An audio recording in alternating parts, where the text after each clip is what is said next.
ولا تہنوا ولا تحزنوا، ہمت مت ہارو، غم نہ کرو،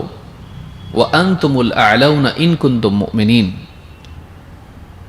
تم ہی غالب رہو گے بشرطے کہ تم ایمان والے ہو، تم ہی غالب رہو گے اگر تم ایمان والے ہو۔ تو اللہ تعالیٰ نے ہمت ہارنے سے منع کیا،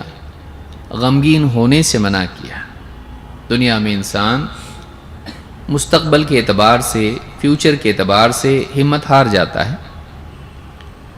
اور ماضی کے اعتبار سے جو نقصان، تکلیف، پریشانی، برے حادثات، برے واقعات اس کی زندگی میں ہوئے ہیں،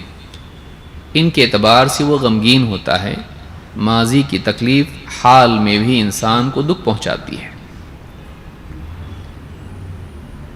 لیکن اگر انسان کے پاس ایمان ہے تو مستقبل کے اعتبار سے وہ اللہ تعالیٰ کی مدد و نصرت کا حقدار بن جاتا ہے، لہٰذا اسے ہمت ہارنے کی ضرورت نہیں اگر اللہ اس کے ساتھ ہے۔ اور ماضی میں اگر اس نے کچھ کھویا ہے، نقصان اٹھایا ہے، اور اس کا دکھ اس کے دل میں ہے، اسے دکھی ہونے کی ضرورت نہیں، کیونکہ ایمان کی نعمت پانے کے بعد دنیا کی ساری نعمتیں اگر چھوٹ بھی جائیں تو انسان کے لیے کوئی نقصان اور گھاٹے کی چیز نہیں ہے۔ ایمان اللہ کو پانے کا راستہ ہے، ایمان جنت کو پانے کا راستہ ہے، اللہ سے بڑھ کر کوئی نہیں، اور جنت سے بہتر کوئی جگہ اور کوئی نام نہیں، تو یہ ایمان کے بغیر نہیں ہو سکتا ہے۔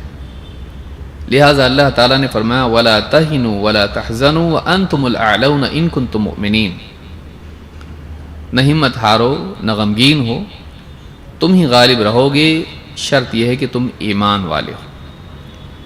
لہٰذا اپنے ایمان کو صحیح کرنا اور اپنے ایمان کو تازہ کرنا یہ دنیا میں انسان کے لیے ضروری ہے، اور یہ خود اپنی ذات میں ایک کامیابی ہے۔